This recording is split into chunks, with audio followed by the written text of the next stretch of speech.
ang kanyang bandera ng tagumpay. Walang iba kundi ang krus ng kaligtasan.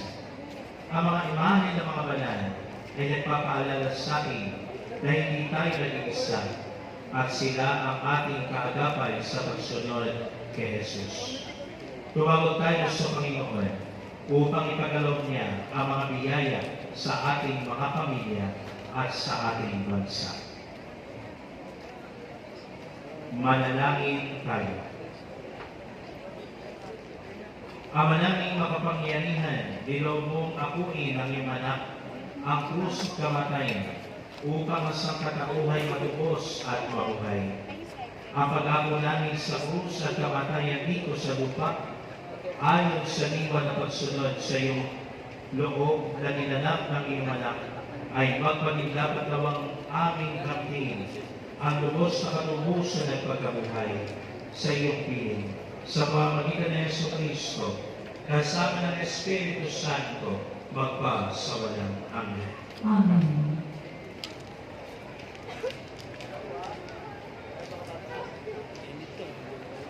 Mga kapatid, sundan natin ngayon si Kristo sa kanyang daan ng krus, sa kanyang paglalakbay mula sa kabiguan tungo sa tagumpay, mula sa kamatayan tungo sa muling pagkabuhay.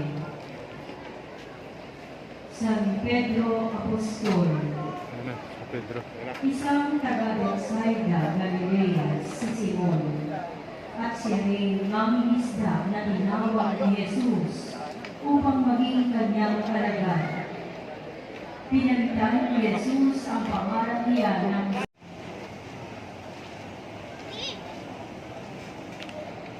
Santiago Matanda, anak ni Zebedeo. Si Santiago ang nakataganda tagapangalaga ng imahe.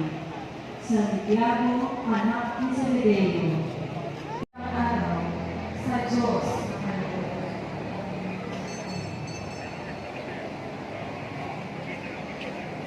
Dumating na po totoo, araw na hinihintay ko pagsapok mo sa tao. Maglalita ang ako, ako'y paalam sa iyo. Ina, huwag kang mahapis sa pagpanaw ko at patanis. Masayang man ang napakapal na tao na dumalaw sa pista na patungo si Jesus. Kumuha sila ng balabal at palma at lumabas sa lungsod upang siya'y salubungin. At ganito ang kanilang sigaw, Hosana! Purihin ang dumarating sa ngalan ng Panginoon! Purihin ang Hari ng Israel! Ang imahe ng papasok ni Jesus sa Jerusalem ay nasa ilalim ng pangangalaga ni Ginoong Wilfredo at Ginang Consuelo Garcia at ng kanilang pamilya. Señor Jesus de Ultima Cena, ang pagkakatatag ni Jesus ng Eucharistia at ang kanyang dugo ang alay. Pinaghati-hati niya ang tinapay at ipinakamahagi niya iyon sa kanyang mga alagad at tuminika. Kunin at kain ninyo ang mga ito. Ito ang aking katawan na ipinagkakaloob ko sa inyo. Matapos na mapunay ay hinawakan niya ang kanis at nagnika. Ito ang aking dugo, ang kanis na walang hanggang tipan, na ibubuhos para sa lahat. Kunin ninyo ito at inumin. Gawin ninyo ito bilang pag-alala sa akin.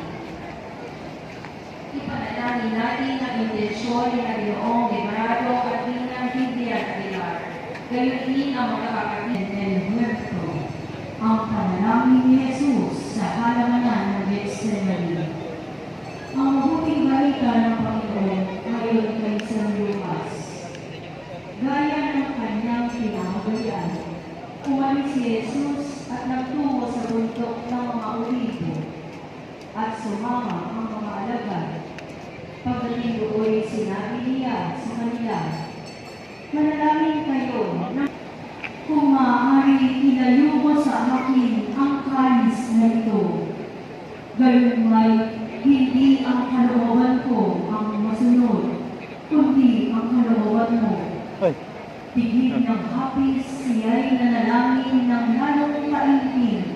Tumulong sa lupa ang kanyang pawis na animoy malalaking patak ng dugo. Tumandig sila at sa pagkakapanalangin loob, kababa ang loob na sumunod sa kalooban ng Ama at niliyaan siya ay humili. Dala ni Jesus na siya ay isang bilanggo hindi dahil sa kasalanan, kundi dahil sa kanyang wagas na pag-ibig sa atin.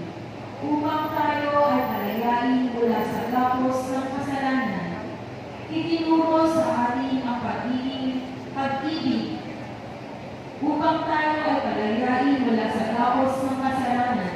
Itinuro sa atin ang pangyayari ito ang kahalagahan ng pag-iis, pagpapakumbaba at ganap na pagtitiwala sa Diyos sa gitna ng pagtatay San Mateo. Samantala, si Pedro ay nakapuroon sa patio. Nilapitan siya ng isang utusang babae at sinabi sa kanya, "Kasamahan ka nila ni Jesus na taga Galilea, hindi ba?" Ngunit nagkaya si Pedro sa harap ng lahat. "Wala akong nalalaman sa sinasabi mo," sagot niya. Pumunta siya sa may pintuan at nakita sila ng isa pang utusang babae. Sinabi ito sa mga naroon, "Ang taong ito'y kasamahan ni Jesus na taga Nazaret." Muling nagkanda si Pedro. Isinusumpa ko. Papuntang Gitpor ka mo. Ito si Faustina sa baba. Sino ba yan? Yung mga nakaparada. Sabi nila, isa ka sa mga tauhan niya. Dito lang napupurma ba? Sa iyong pagsasalita, sumagot si Pedro, "Parusahan nawa ako ng Diyos kung nagsisinungaling ako. Sige, antayin namin kayo dito. Sige sir, andito sila sa bungad. Ayan o. Naalala ni Pedro Sino yan? ang Sino yan? sinabi ni Ah. Jesus, bago tumilaok ang manok, 3 beses Tara na, dito na kayo sa unahan. ikakaila. Lumabas sila at tumangis ng buong kapanitan. Ipanalangin natin ang intensyon ng Ninaginang Carmelita Mendoza at Pamilya Villamar na siyang tagapangalaga ng imahe. Ang pagkatwa ni San Pedro kay Jesus. Narito ang tao kay Sempong. Jesus na mapagmahal, butihing kordero ng Diyos. Akong makasalanan ay nagbibigay pugay at sumasawa ng Divine Mercy Marriage Encounter Prayer Community na silang tagapangalaga ng imahe. Narito ang tao. Palitan ng Panginoon ayon kay Santo. Noong panahon iyon, inilabas si Jesus na may buwan ng tinik at malabal na purpura. Narito ang tao. Pagkakita sa kanya ng mga punong saserdote at ng mga bantay, sila'y sumigaw, "Ipako siya sa krus! Ipako sa krus!" Sinabi ni Pilato, "Kunin ninyo siya at kayo ang magpako sa kanya. Wala akong makitang kasalanan niya."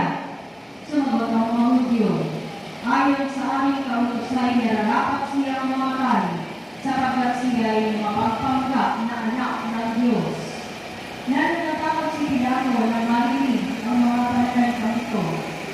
Muli siyang pumasok sa palasyo at tinanong si Jesus, "Hari Pilato, hindi mo ba alam na maaari kitang palayain o ipapako sa krus?" Sumagot si Jesus, "Kaya mo lamang magagawa yan ay sapagkat ipinagkaloob sa iyo ng Diyos ang kapangyarihan iyan. Kaya mas mabigat ang kasalanan na nagdala sa akin dito." Nang marinig ito ni Pilato, lalo niyang hinangad na palayain si Jesus. Ngunit nagsigawan ang mga tao, "Kapag pinalaya mo ang taong yan, hindi ka kaibigan ni Cesar. Sino mang nagpapanggap na hari ay kalaban ni Cesar." Pagkarinig ni Pilato sa pangungusap na ito, inilabas nila si Jesus at siya ay inulok sa hukuman sa dako pinatawag na plataporma, Gabata sa wikang Hebreo. Araw mo ng paghahanda sa Paskwa at ang pag-12 na ng tanghali, sinabi ni Pilato sa mga Hudyo, "Narito ang inyong hari." Sumigaw sila, "Patayin siya! Patayin! Ipako sa krus!" "Ipapako ko ba sa krus ang iyong hari?" tanong ni Pilato. Sumagot ang mga purong saserdote, "Wala kaming hari kundi ang Cesar." Kaya si Jesus ay binigay sa kanila ni Pilato upang ipako sa krus. Ipanalangin natin ang intensyon nila Ginoong Cirilo at bilang Biblia Gobyerno at kanilang pamilya na siyang tagapangalaga ng imahe ang paghaharap kay Jesus ng kamatayan. Didikit-dikit niya. Ilan yung 31?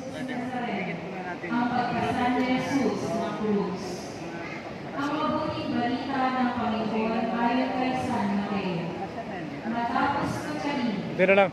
Abot na siguro dito. Sabi ako kung ano. Pagkatapos nilabas siya upang ipako sa krus. Ipanalangin natin ang intensyon ng Pamilya Prodol at ang samahan ng Mother Water Mission na silang tagapangalaga ng imahe. Ang pagpasan ni Jesus ng krus. Santa Veronica. Ayon sa tradisyon, siya ay taga-Jerusalem, isang ina at isa sa mga tagasunod ni Jesus. Nang lumapad na si Jesus patungong Kalbaryo at dala ng matinding awa, hinubad niya ang kanyang belo at pinunasan ng mukha ni Jesus. Nagmarka sa belo ni Santa Veronica ang dugoong mukha ni Jesus. Ipanalangin natin ang intensyon ng Divine Mercy Ministry of Lectors and Commentators na silang tagapangalaga ng imahe. Santa Veronica, ipanalangin mo kami.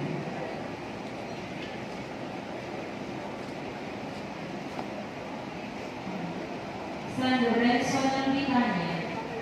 Si Lazaro ay kapatid ni Maria at Marta na taga-Britanya. Sila ay mga kaibigan ni Jesus.